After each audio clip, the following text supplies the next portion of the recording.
Hey everyone, what's up? Startup Survival here, and this is an absolutely beautiful knife, isn't it? The Spyderco Sage 2. This is my Sage 2 that I bought probably a year and a half ago, something like that, and it's been carried a little bit, used very little. It still has a factory edge on it. I've never hard used this knife. I've only carried it in like situations where I don't expect to use it very much. The lockup is still pretty good. No early lockup will last forever, but it's maybe 60% or something like that right now, maybe 50%.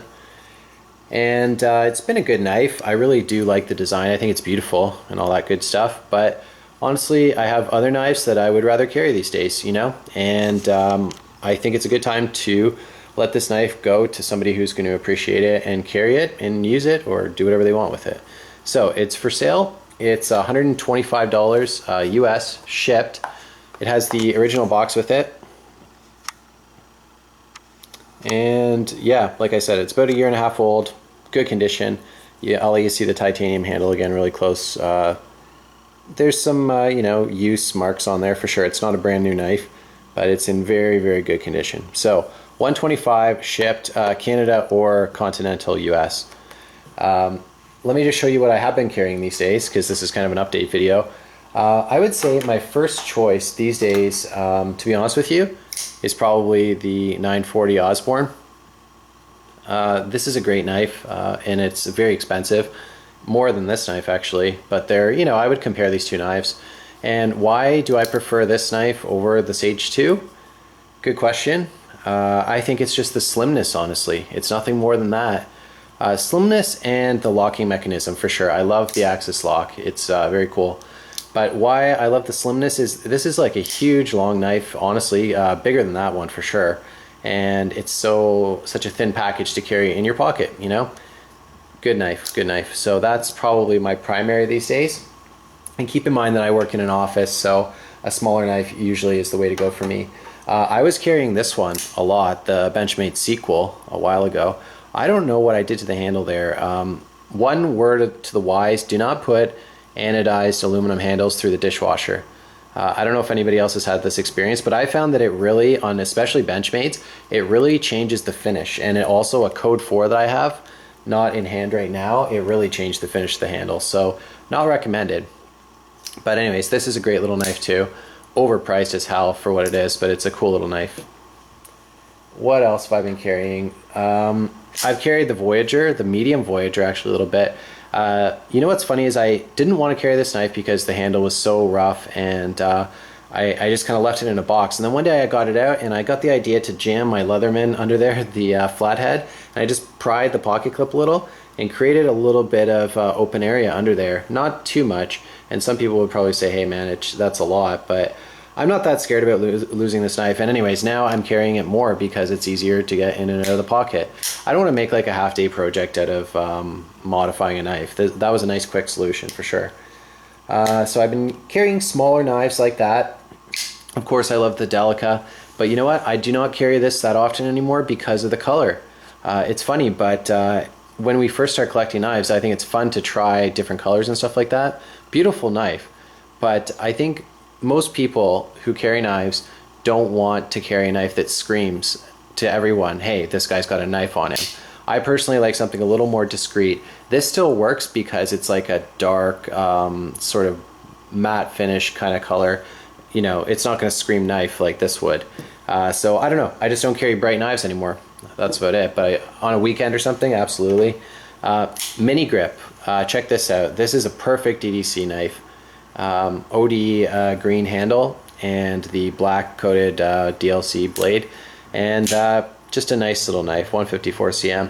This is pretty much very similar to the Sequel. Honestly, like if you're never tried a Benchmade and you like both these knives, get the mini grip. It's way better value.